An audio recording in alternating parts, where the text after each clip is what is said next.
ku sheegi karo magacayga waayo haddaan idin tusiyo waxyaalaha aan sameeyay ayaa reerkayga loo dilayaa aniga ma ku sheegi karo magacayga laakiin waxaan u baahanahay inaan ku sheego sheekadayda They call me kafir, an unbeliever, and this is my story.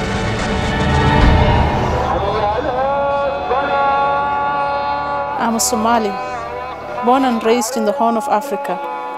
To be Somali is to be a Muslim. Our religion is our culture. Somali people are very close. We share everything. In our house, we had only one room, and there were 7 of us.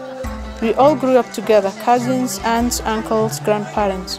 We don't belong to our parents only, but to all our relatives, the whole community.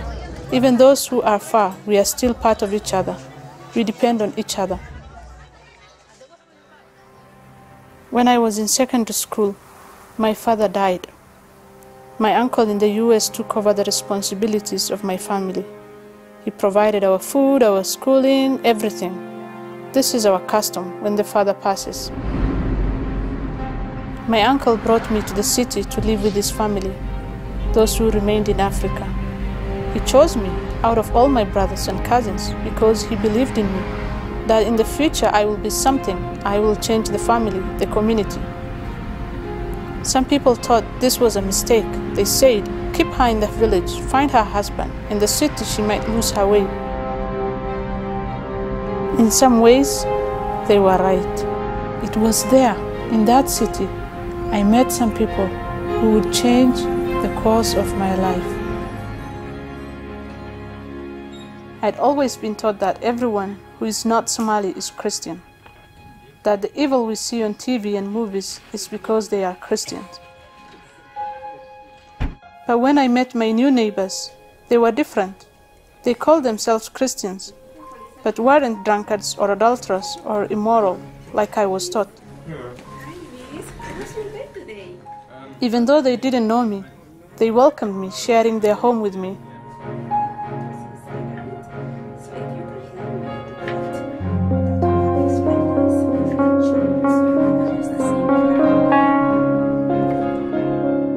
I started thinking, no, we should be Muslims because we are very good, more than even a Muslim. I told them this and I started thinking, if these people are really Christians, what was it that I was told? Before every meal or activity we had together, they prayed. And for me, it was the first time I had seen that. It was different than what I had seen on TV. Sitting with them and listening and seeing it, I realized I wanted it. That's how I wanted to pray. That's how I want to do it. Except the part at the end where they said in the name of Jesus. That's the part I struggled with. They prayed about everything in their life, like they were talking to someone they knew, like a father.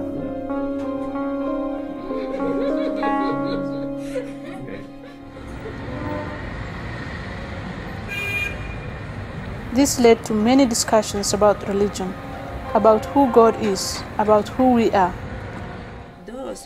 They would ask me questions about Islam. I would ask them questions about Christianity.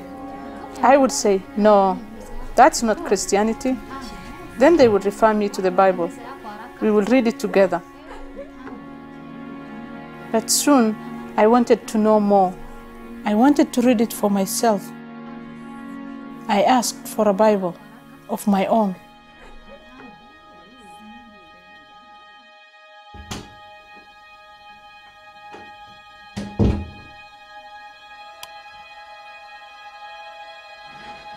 I read it in secret, and I remember I would read and read and read, and I just wanted to go on and on, but I struggled with who Jesus was. I was always taught that God is one. For God to have a son, that's blasphemy. He would have to marry, have a wife, and that's impossible. For me, I could not even listen to it. In the Quran, Jesus was only one of the 25 prophets of Allah, and God is completely different from the prophets. He is above the prophets. I cannot talk to him the way I talk to a pastor. In the Bible, they talk about God as somebody who really loves and cares about them and is with them. It's like a parent and a child. But for us, God cannot be like that. He is far from that. But I knew these two books couldn't both be from God. They couldn't both be true. The Quran says the Bible has been twisted and distorted. Yet, as I read the Bible, I was drawn to it, convinced of it. But I thought, even if this is true, there's no way I can accept it. I'm a Somali. There's no other world I can go live in. If I accept it, I will be killed. I won't have a life. I won't be married. I will be without a family.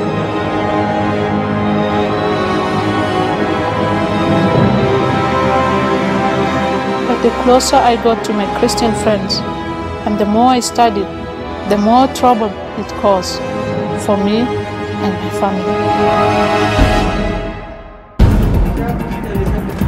They wanted to know where I was getting this all of a sudden doubting. You should not ask questions. Asking questions about Islam means that I was doubting.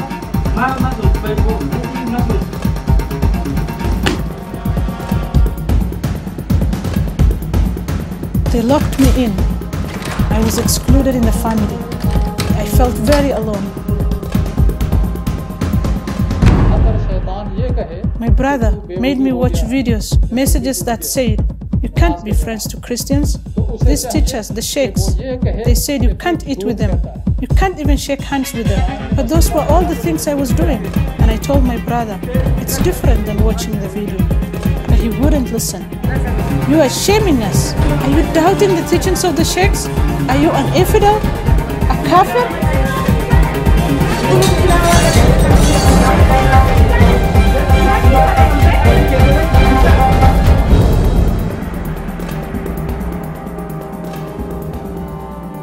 My brother, my community, they turned against me. I was sent away from the city against my will. Back to the village, back to the desert. When I got to the village, the sheikhs were waiting. For 5 days, they passed around me, chanting the Quran, trying to remove the devil from me.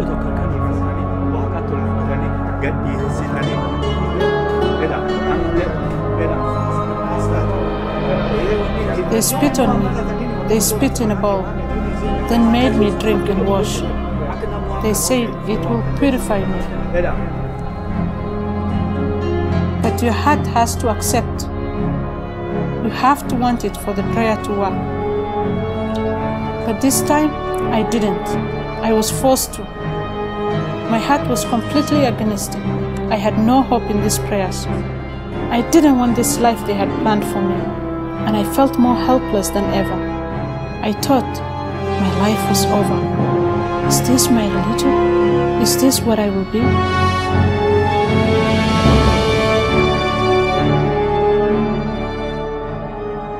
I had to run away.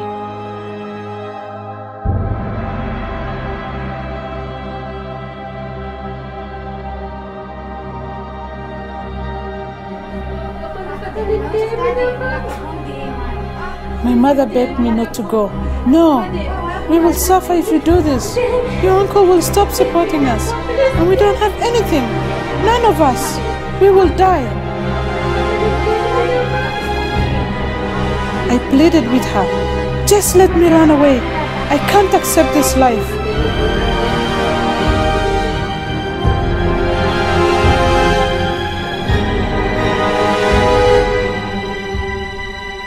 And so, she let me go.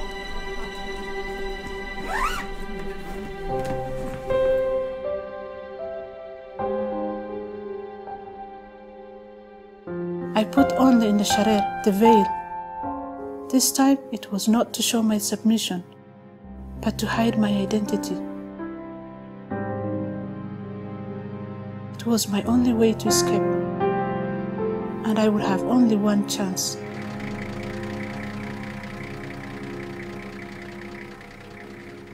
I got the last ticket for the bus, but I had to run.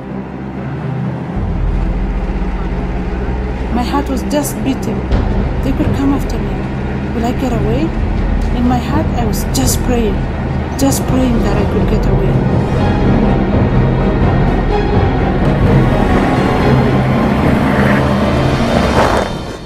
But 2 hours outside the village, the bus broke down.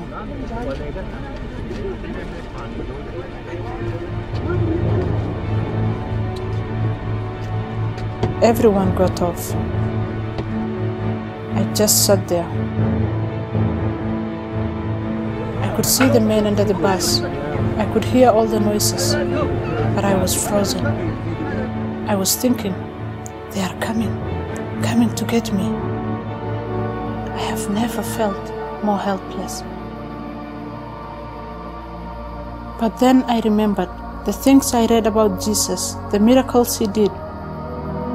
I remembered all those talks with my Christian friends about how he healed the sick, how he brought the dead to life. If it really is true, then he can help me. All my hope was in this prayer. If you are really the Son of God, God of miracles, can you save me?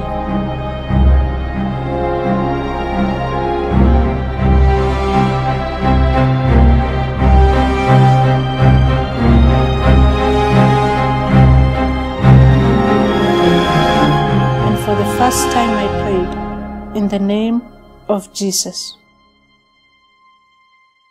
And then I felt it, a hand on my shoulder, a whisper in my ear. Yes, it's true.